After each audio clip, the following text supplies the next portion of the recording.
Bronson Reed, I almost said Gable Stevenson for my last video, but Bronson Reed is the 5th member of the new bloodline for them in War Games. And it's like I want to talk about this so badly because there's a lot I don't want to say.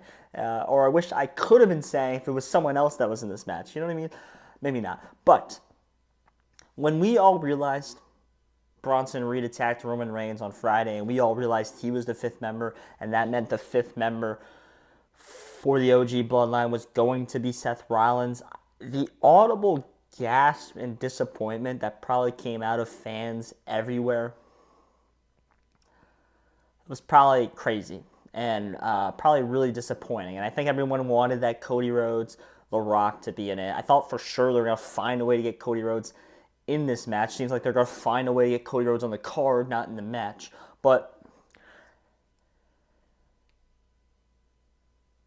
it's just a little disappointing in the moment. And now the more and more I think about it, the more and more I don't think it's disappointing. The more and more I think it actually is and might be the right decision and the only decision to get a 5th member. Otherwise, you could have just did 4v4. I think 4v4, honestly, probably at this point would have made more sense. This feels very forced, very rushed. Doesn't really have inherently any sense at the moment in the making of this video. We still got a couple weeks until Survivor Series, so maybe they'll kind of iron out these flaws. But my question is how far back did this planning go? Because at one point when we were like, get Bronson Reed out there, he's going to tsunami Seth Rollins 84 times. At what point then were they like, this feud right here, this one right here, going right into the Bloodline feud? Like, when were they at that point? Because I would love to know that. This was the plan from the beginning. Then it's like, okay, if this was the plan recently, then it's well, our plans with The Rock fell through. Well, we didn't have anyone else. We had to just force this, right? That, to me, is the question. And it feels like at the moment, their plans fell through with The Rock or they didn't have any plans. Because why have The Rock come back about blood? Like, I'm still a little like, why? Why even have that? Why even do that? Besides, you wanted to sell tickets, you want to get views. It doesn't make really sense to me at the moment. And I'm a little confused. Now, we just had Monday Night Raw. Bloodline helped Bronson Reed defeat Seth Rollins. It's like, yeah, no shit. They had to have done that. They had to have done that. So that was kind of obvious. Even if it was recorded, probably a bunch of people already knew that was going to happen. It's a tough spot. I think it's huge for Bronson Reed, I agree. And will Bronson Reed become a permanent member of this bloodline? I think it's too early to say. They're doing a good job selling the tsunami. They're doing a good job building him up right now. I think they are. And I think this could lead to a really good maybe tag team with Jacob Fatu, because the Loas are awful. Like, no one wants to see them. No one wants to watch them. They're bad. And I think Bronson Reed adds a little bit more, but there's so much more star power on the OG bloodline. So much more star power. And I sit here and think, are they going to lose again? Because if they win, you're kind of burying them again, the new bloodline. You're kind of burying them. And I just can't see the WWE burying them right now at this moment.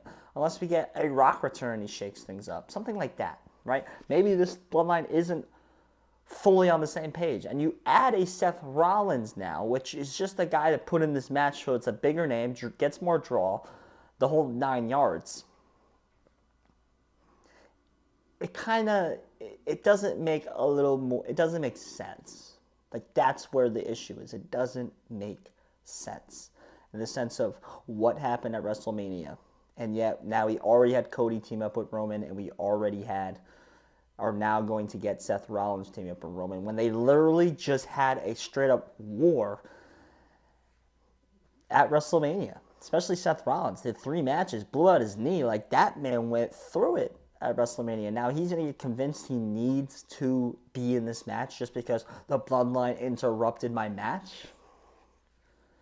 That's a little bit of a stretch to me. A little bit of stretch, a little bit forced, like very forced. And I feel concerned for what's to come next. Oh, just a tad. And the whole leading up to this, searching for a 5th teammate, Let's Ask LA Knight was just weird. And the whole, is Sami Zayn part of the group? Very weird. It was almost dumb. Like, I would always argue that was dumb. The whole is what team is Sami Zayn on was dumb, terrible, horrible. There was no twist. No one thought Sami Zayn was going to choose the No Bloodline. That was just a dumb way to write it in. Dumb, in my opinion. And now this is getting a little weird, a little disappointing. Not that it's bad, it's just disappointing, which a lot of WWE stuff turns out to be that way. Ultimately, there's a lot we need to learn before this match. And I hope they get us on the right page, and I hope they get us there. I just don't know if they will at the moment. I don't know who's going to win this match. We'll see. Ultimately, my name is Joshua. So if you like WWE, you like sports, I promise this is the channel for you. So hit that subscribe. There'll be an icon somewhere. Hit these videos that YouTube recommends. Thank you.